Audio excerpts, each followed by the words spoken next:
একবার এক ভিক্ষুক রাসূলুল্লাহ সাল্লাল্লাহু আলাইহি ওয়াসাল্লামের কাছে গিয়ে ভিক্ষা চায়। তো ওই সময় আসলে রাসূলুল্লাহ সাল্লাল্লাহু আলাইহি ওয়াসাল্লামের কাছে ভিক্ষা দেওয়ার মতো কিছু ছিল না। তখন রাসূলুল্লাহ হযরত উসমান রাদিয়াল্লাহু এর বাড়ির দিকে ইশারা করে বলেন, ওই বাড়িতে গিয়ে বলো, আল্লাহ রাসূল আমাকে আপনার কাছে ভিক্ষা নেওয়ার জন্য পাঠিয়েছেন। তখন ভিক্ষুক হযরত উসমান রাদিয়াল্লাহু এর বাড়িতে যান। গিয়ে দেখলেন যে উটের পিঠ থেকে কিছু গম ঘাসের মধ্যে পড়ে গেছে। হযরত উসমান রাদিয়াল্লাহু আনহু একটা একটা করে গম ঘাস থেকে উঠিয়ে নিচ্ছিলেন। তখন ওই ভিক্ষুক মনে মনে ভাবলো যে আল্লাহ রাসূল আমাকে কার কাছে পাঠিয়েলেন, এ তো আমার থেকে বড় ভিক্ষুক। ওই ভিক্ষুক তখন রাসূলুল্লাহ সাল্লাল্লাহু আলাইহি ওয়াসাল্লামের কাছে ফেরত আসলেন।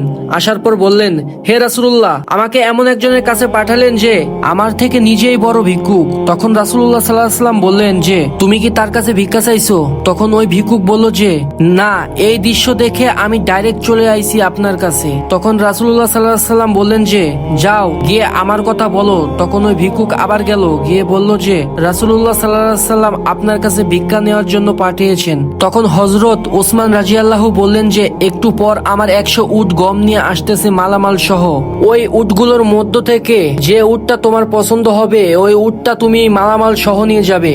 কিছুক্ষণের মধ্যে 100 উট মালামাল সহ চলে আসলো। তখন ওই ভিক্ষুক ওই উটগুলোর মধ্য থেকে সব থেকে মোটা তাজা বড় উটটা পছন্দ করলো। উসমান রাদিয়াল্লাহু তাআলা বলেন, এই উট তুমি নিয়ে যাও। আপনারা অনেকেই জানেন না যে উটের একটা বৈশিষ্ট্য হলো একটা উট সবার আগে যেটা যাবে ওই দিকে ফলো করে বাকি উটগুলো যায়। তো ভিক্ষুক যখন একটা উট নিয়ে যাচ্ছিল তখন বাকি 100টা উট ওই দিকে পিছে পিছে যাচ্ছিল। তখন হযরত উসমান রাদিয়াল্লাহু বললেন যে এই 100টা উট মালামাল সহ তোমার কেন দিলেন বলতো? কারণ রাসূলুল্লাহ সাল্লাল্লাহু আলাইহি ওয়াসাল্লামের স্বয়ং তার কাছে ভিক্ষা নেওয়ার জন্য পাঠিয়েছেন, এর জন্য দিয়ে দিলেন। আল্লাহ তাআলা সবাইকে হেফাজত দান করুক এবং ভিডিওটা ভালো লাগলে লাইক দিয়ে চ্যানেলটিকে সাবস্ক্রাইব করে দিবা। খোদা হাফেজ।